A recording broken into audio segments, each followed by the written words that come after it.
Good morning, my good friends.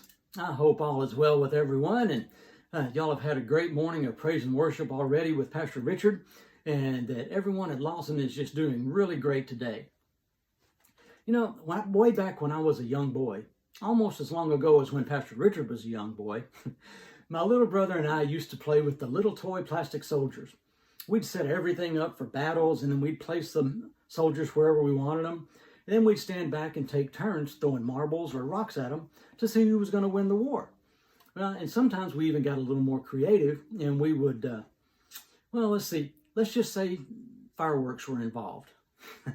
Well, nowadays we don't go that far, but my little grandson and I play with the soldiers, and we have battles, and we use his Lincoln logs to build structures that are safe for his soldiers. And before we start, he always wants to go first and go through the Lincoln logs and pick what he wants so he can build a great fortress or headquarters for his army. Because he knows that if his fortress is the strongest, that he's not going to lose the war. Well, we're in a battle too, not with little toy soldiers, but we're in a spiritual battle every day in what the Bible calls the powers of darkness and spiritual forces of evil. But you know, the Bible also says that we're to be strong in the mighty power of the Lord. Paul wrote in Ephesians 6 that we can put on the full armor of God. He tells us that we should put on the belt of truth, the breastplate of righteousness, the gospel of peace, the shield of faith, the helmet of salvation, and the sword of the Spirit. All these things are tools that God has given us to fight against Satan and his evil plans. The Bible also tells us in Psalm 46:1 that God is our refuge and our strength. And in Psalm 91:2, he says that God is our fortress. You know, even though he gets the most materials and he has the biggest structures, the forts that my little grandson builds will eventually fall down. And it's not like that with our fortress. God will never change. His might is everlasting and it's all powerful.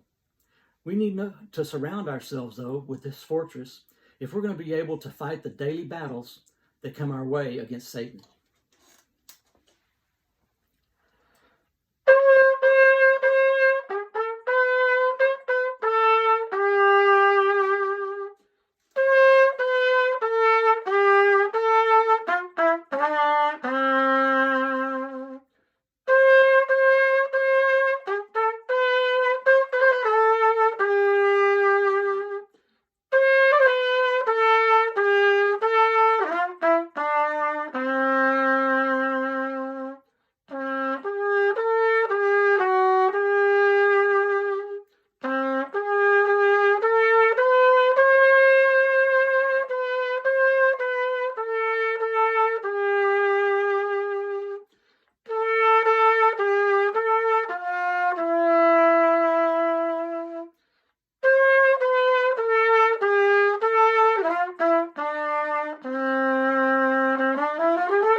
Hope all of y'all have a great week.